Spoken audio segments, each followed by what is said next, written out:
So it's always a pleasure to be speaking with you, Leo. I want to talk about the historical significance of the Helsinki process and the role it plays in the world today. Would love to get some of your thoughts on that. And we've talked a lot about this, so I want to give the listening audience an opportunity to hear from you. You have a very long seasoned career, 28-year foreign service career, I believe. Is that correct? Yes, Yeah. as a specialist in NATO arms control, European security, that Right. sort of thing. That Right. And was my area of you serve at the specialization. NATO desk in the State Department, right? Policy Right. leadership, senior negotiator role on U.S. delegations to NATO, the Helsinki Conference on Security and Cooperation in Europe, and other things. But I wanted to sort of touch on the historical significance today, or what your thought of Yes. that is today. Because boy, today is a good time to talk about that, huh? Yeah, you bet. So what are your thoughts on that? How do you think it could apply today? Well, I think the most important thing is what was its historical significance, which people may not be fully aware of, but was certainly an important reality of our whole post-World War II diplomacy. Hmm. But effectively, the Helsinki Accords, which were sometimes called the Human Rights Accords, which were signed in August 1975 by President Ford, were very controversial at the time. Hmm.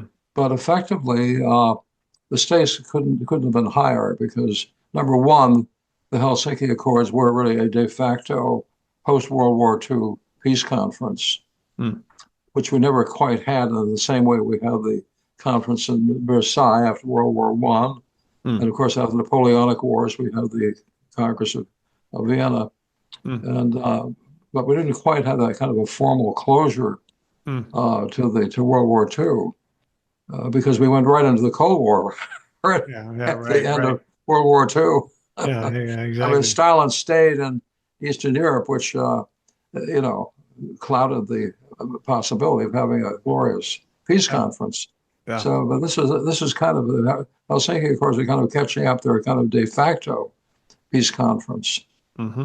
and they were quite remarkable in the sense when you reflect on World War II, it's not hard to understand why the Soviet Union was very, very interested in going to a post-war conference like Helsinki. And number one, it was their opportunity to formalize the permanent division of Germany, right? Hmm. Germany would never be reunited again, ever. Hmm. And secondly, that it would also recognize their control, their hegemony, as we say in diplomacy, Hmm. in their hegemony over Eastern Europe, Hmm. their absolute total control of Eastern Europe. Hmm. Those are the two things they wanted to celebrate. Yeah, yeah, sure, And sure. it's understandable that was those were their goals in terms of what should the outcome of the war have been. Hmm. And we managed, and we can go into more detail on that, to turn the tables on them in that respect. And actually, the Helsinki Accords finally resulted in the final irony was they did probably more than anything else to destroy Soviet Yeah, control over Eastern Europe yeah, yeah.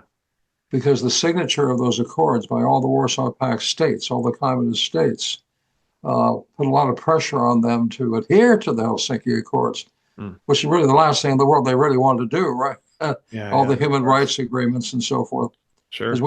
we get them to sign instead of a one-page document, which is what they're interested in, a 60-page document. 60 pages, was it? Yeah, the Helsinki Accords, 58 pages, Okay. 59 pages, Okay. Yeah. but in great detail, Hmm. mapping out the real outcome of the war, putting a lot of pressure on them. So very, very successful Hmm. in removing their control. The other one was to really kind of define the new order of European security. What is the post-Cold War, basically, Hmm. European security going to look like? Hmm. And there was kind of a massive, list of areas of cooperation. That's not just in human rights, but in business relationships, and technology sharing, and all kinds of things Hmm. that people were very interested in. Hmm. Really, another form of what. So, what the final outcome of all this? We're going to have a much stronger regime of European security than we had considered. Okay. So it was truly a historic event. Yeah. It was Yeah. very controversial at the time. What made it Uh, most controversial, in your opinion? very controversial. For example, the uh, Gerald, I've got some kind of a thing here. Sorry, some kind of background. No, Somebody that's calling okay. me on the That's other a, line. I get the same thing. I get, somebody that calls me on my phone and it buzzes, it distracts me. It's like, yeah. So anyway, But what made it so controversial?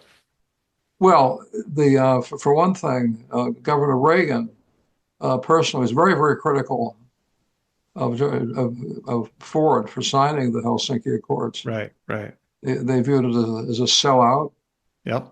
We should not be sitting down and negotiating with the Soviets under any circumstances about anything. Right, right. And no, we had a very, very antagonistic relationship with Yeah. the Soviet Union, obviously. So for Gerald Ford to go to this meeting and sit down with all the powers of NATO, Warsaw Pact, and all the neutral countries and agree to the outcome of the war was a huge step that Reagan thought was decidedly inappropriate. Of course, the Yeah. irony is much later, Yeah. he Yeah. himself signed this very important treaty with Gorbachev many, many years later. But at Yeah, isn't that that time, interesting? Yeah, I remember you telling me that. That's yeah, fascinating. Yeah. but at that time in 1975, Reagan was very, very critical of Ford for signing the agreement. Yeah. And Yeah. he also in the party platform, in the 1976 elections, right? Okay. Ford versus Carter in that Of party course. platform, Reagan wrote in personally the rejection of the Helsinki Accords as part of the formal GOP party platform, right? Wow. The Wow. presidential convention Okay. of the convention Okay. denounced Ford strongly in Okay. very strong terms. Okay. So that was very, very, very controversial. Huh. Also, there were very strong reservations in the White House about this whole thing. They really thought the Allies weren't going to be strong enough to really, hold the Soviets' feet to the fire Yeah. uh, and get our goals achieved at the conference, which didn't happen. I mean, we achieved our goals, but at the Yeah. time. And also, what happened was that Ford was asked during the presidential debate with Carter and by the press, well, why did you, Jerry? Why did you sign these Helsinki Accords after all? The good question. Yeah. And Yeah. he made a very weak response. Hmm. His response was, well, I never actually believed the way it came over is that I didn't believe that the Soviets had hegemony, had total control over Eastern Europe. Yeah. What he meant to say was that I think when they signed the Helsinki Accords, I think there was some real hope for their losing their control over Eastern Europe, Hmm. which would have been a much better statement. But Hmm. it was a very weak statement, and he was really pilloried by the press. And he himself admitted this is the signing of the Helsinki Accords is why he lost the election to Carter. That's why Really? he lost. No And kidding. Ford admitted himself. Wow. I Admitted didn't himself. know that. I don't remember Rumsfeld, who talking was a about that. very close friend of Ford, wrote a book about Ford, and he said the Okay. same thing. He made a big mistake. And, Yeah. and what Yeah. he said about signing the Helsinki Accords, which Huh. doomed his presidency. Wow. Okay. So that That was a was big deal. I mean, obviously. I mean, a big deal, right? It was quite look at the important. ramifications of that decision, right? Wow.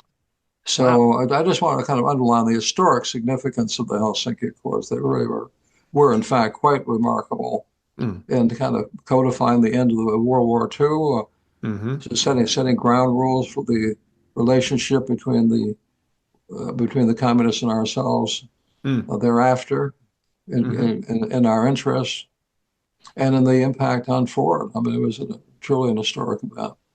Yeah, So I for just want to sure. kind of remind people what were these Helsinki? Those are Why are you good still points. Those are good points, talking Leo. about them? Do you think that universities today, even in high schools, but let's say universities cover this subject well enough today? Do you think it still comes up in the literature and it's discussed, the importance of that? Well, it's hard to measure that exactly. Mm, it I do is. know because I'm we've just done. curious. I don't know if we either of us know the answer to that. I think what I'm trying to say is I hope that they do, or I wish that they would. because that seems to be a very important process, literally, that would play a big role today. I'm not quite sure the community of historians has as clear an understanding of the importance of partly because there was so much resistance to it. Kissinger also resisted it quite a bit, quite strongly. He Okay. felt Why that why did he? Why did he well, resist? he felt that his idea of the relationship between the Soviet Union and ourselves should really be about nuclear weapons, Ah, and okay. it should be conducted only at the very highest level. Okay. The Allies were always complaining about Kissinger and Nixon wanting to have an era of negotiations with the Soviet, but they wanted to do all the negotiating over the heads of the Europeans. So Yeah. Yeah, they're sure. kind of cut out, and Yeah. they didn't really like that very well. Huh. So so it didn't get quite as much recognition. Hmm. I think in Europe, where the Helsinki Accords were very much more appreciated. Hmm. I think that the more historians are going to be teaching more young people about Helsinki. You ask the kind of the men on the street in Europe who've gone through the European Hmm. education process where they've heard of the Helsinki Accords. Most people would say yes, of course, the Helsinki Accords. Ah, But if you ask the man on the street in the USA about them, it's kind of a reflection of the fact of the coolness, more coolness towards them on our side. So yeah, that's less interesting. What a likely to difference. Yeah, what a difference. a difference. But Yeah. certainly it should be taught more often. Yeah. And as you know, I recently published a book on the subject about the Helsinki process, You my did. role in it, You did. and Fabulous piece of work. That was an honor to work with you down in the Bunch Library. And by the way, we were down in the Bunch Library last spring, I believe, and they were all very excited to participate in all of that. And by the way, I want to mention the website again, helsinkiprocess.com, where people can see the book and order the book on Amazon. But I was impressed with the number of people that showed up that had such an interest in that piece of work that you and Mr. Goodby put together, you know, quite a showing. well, I mean really the kind of the heroes of the occasion was the Foreign Service. People Mm, like Ambassador Goodby and myself, and a lot of other people who worked on it yeah. over the objections of the White House Mm, and the skepticism politically by so many people on the mm, right in the U.S. We did persist and uh, and yeah. basically won the day. Yeah. So it's a great story, and we try to tell that story to add to a greater understanding. Yeah. And as you know, we reached out to the historians. Hmm. Uh, the American Historical Association publishes a directory of historians, Mm, which for every one of them shows exactly what they teach, the subjects they teach. hmm. And we did a mailing list of about 3,000 from Hmm. that large Hmm. directory Hmm. Yeah. of It showed quite an historians who are interest. Yeah. teaching post-war history, post-war Europe, Yeah. uh, post-war diplomacy, the collapse of the Soviet Union. That whole subject area is covered by quite a few Yeah. historians. Yeah. It's a And beautiful piece of work. It's a short book too. You've covered a lot in, not so many pages. I think that's what's best about it. It's a good read, you know? well, yes, and the American Historical Association publishes a whole series of booklets. They're called between 70 and 90 pages. Yeah. So it's Yeah. kind of a good outlet for us as well. Yeah, for sure. Yeah. Let me jump back really quick though, Leo, to CSCE. And tell me a little Yeah. bit of your thoughts on them today, and their role, CSCE today. Like how might that apply today, or what can we, the general public, do more of, in communicating with them? Do you see them as playing a role in what's going on Well, in the that's an world? excellent question, and I have an excellent answer. Okay, please. As the official name of the Helsinki was the Conference on Security and Cooperation in Europe, Okay. Conference on Security and Cooperation in Europe. But after some time passed, all the signatories wanted to keep the pressure on to make sure that, in fact, that we are, the Soviets are adhering to the terms of the Helsinki Conference, and Mm, the proposal began to come. Let's create an organization mm, that will carry on the Helsinki Helsinki conference. Now, this is a little later on, and Gorbachev himself saw the Helsinki conference as providing the new European home, as he called it. And he very much wanted to have an organization. Mm. And others like the idea too. There's some resistance on the US side to an organization. People would want to create the impression this is replacing NATO, which was never its intention, but certainly would reinforce all the Western values Mm. that we cared so much for. So the idea of a conference really took hold. And 1990, they established one. It's headquartered in Vienna, in Austria, with over 4,000 people working there, right? The Wow, largest, 4,000. Okay. you know, Didn't know it was most, that big. and the whole purpose is to make sure that the parties in Europe kept adhering to the Helsinki Accords. Hmm. That's the stated purpose of that organization. Okay, that's an So, important distinction right there, right? Yeah. and they do a lot of stuff. I mean, they have hearings on a lot of topics. They particularly are attentive to elections and make Hmm. sure that elections are properly conducted throughout the whole throughout the whole area covered by the Helsinki Accords. It means our elections too. Yeah, yeah, They even have people, check on our elections to make sure they're straight up and so forth. Some people have kind of resented that a little bit, but they do it, and they do it all over the place. Obviously, they're yeah. more interested in the Eastern European countries, but they have some monitoring function, monitoring the original Helsinki Accords, Mm. Yeah. which is an important and valuable function. What's interesting about that, Leo, is that when I poke around on LinkedIn and I go to CSCE or the Conference on Security and Cooperation in Europe, there's dialogue. There's people to this day that are actually having a dialogue about exactly what you're talking about. And I think if more Uh, people knew about that and involved themselves in that conversation, it might have a positive impact. So, well, sure. I mean, it's certainly uh, what as we note in the book mm, that if everybody had adhered and maintained their adherence to the Helsinki Accords, mm, we might have had a European home for everybody, as yeah, Gorbachev yeah, wanted. And it might have yeah, been really used as the venue for settling all kinds of disputes, yeah, even current disputes. yeah. And but it just didn't work out. It was never legislated. The Helsinki Mm, Accords were never approved and ratified by all the parliaments of all the signatories and so forth. yeah. So that weakened it a little bit in terms of its enforcement value. Mm, It mm, wasn't treated like a treaty, mm. an accord, but not quite at the same level as a ratified treaty. Right, right.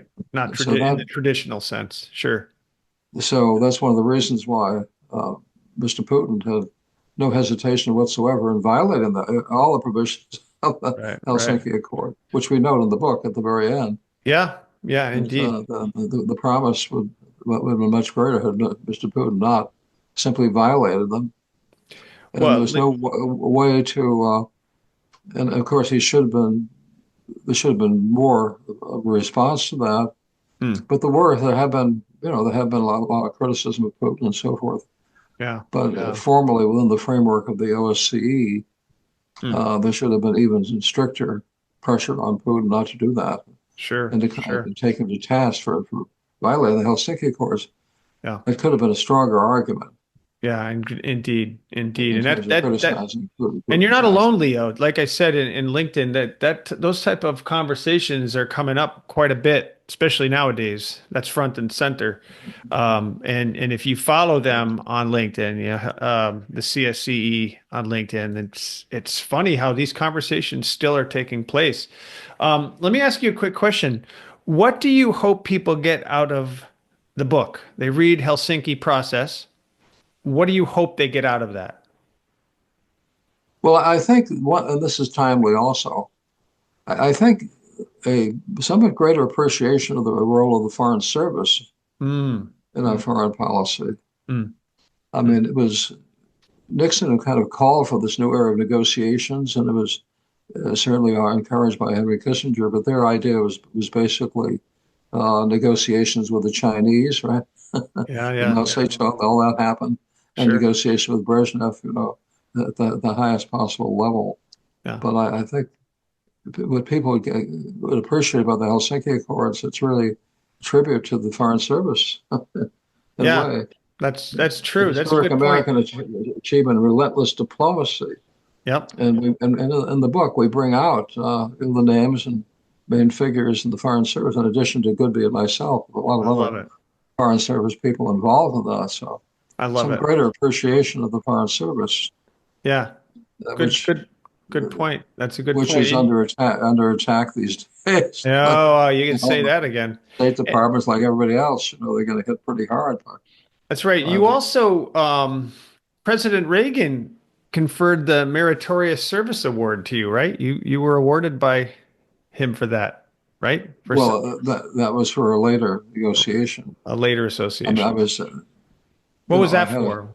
a strong, that was for the Intermediate Range Nuclear Forces Oh, that's Treaty, right. the Reagan-Gorbachev Treaty, That's right. and which was a much different proposition. Yeah, yeah. We're And gonna have to talk about that it another was time very, we too. could talk about that some other time. Yeah, yeah, yeah. But that was kind of cool, meeting President Reagan, that's neat too. In the book, there's a handful of pictures in the middle, as you know, where we have some really good pictures of you with, some of these folks, I remember with President Reagan. Yeah, several pictures. Yeah, the pictures of me with Rumsfeld also. Yeah, Donald Rumsfeld. Rumsfeld was the ambassador to NATO. That's While we right. were clearing, we had this long list of issues for negotiation with the East, which we developed in Washington to make our case, Yeah. to define what we wanted to get out of the Helsinki Accords, which, as you know, was a very long list Yes, yes, as yes. opposed to the Soviet list. Indeed. But Indeed. I was, I went on after that to become I worked for 5 years on the Conventional Forces Treaty Hmm. in Vienna Hmm. between the NATO Warsaw Pact powers Yeah, to reduce conventional weapons, yeah. which was a slow moving negotiation, but eventually turned out to be a success. But I was there when we decided to resume the talks in Geneva Hmm. over medium range missiles, the SS-20s and so forth. Hmm. And that's where Reagan and Gorbachev, that was really the reason why the venue that Reagan and Gorbachev chose to negotiate that treaty. Hmm. So I was the State Department representative on that negotiations in Geneva. Hmm. And when they were over, I headed up the administration's treaty ratification task force. Hmm. Now that was a treaty, right? That was an And official treaty. under Sure. our Constitution, treaties must be ratified by the Congress, by the Senate specifically. Who'd have thunk? Uh, Yeah, yeah. so I spent a lot of time on the ratification.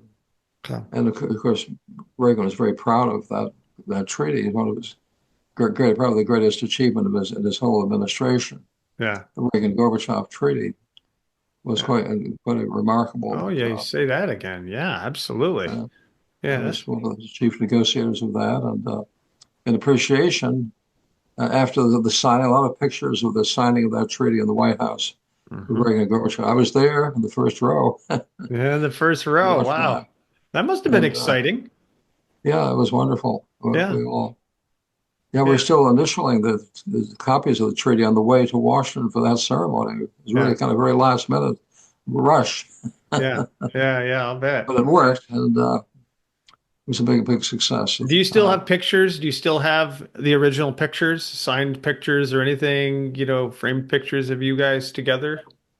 Uh, well, I have the picture that appears in the book, and this in our Oh, book of yeah, Reagan and myself shaking hands. yeah, I was in a meeting at the White House yeah. after the signing of the INF Treaty, Wow, that's neat. but to That's neat. just kind of underline my relationship with just again the role of the Foreign Service Yeah, that's and exciting, Leo. That's personal exceeding role in exciting. these.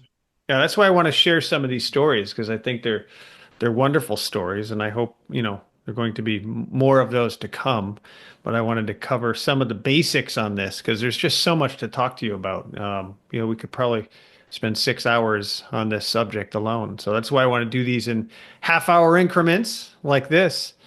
And Right. I really do appreciate you taking the time to do this because I think a lot of people will benefit from not just your wonderful history and your commitment to all of the different tasks you've done for our country, a great service. But you have a lot of good ideas, a lot of good ideas, and a lot of good advice, that I think we can share with people.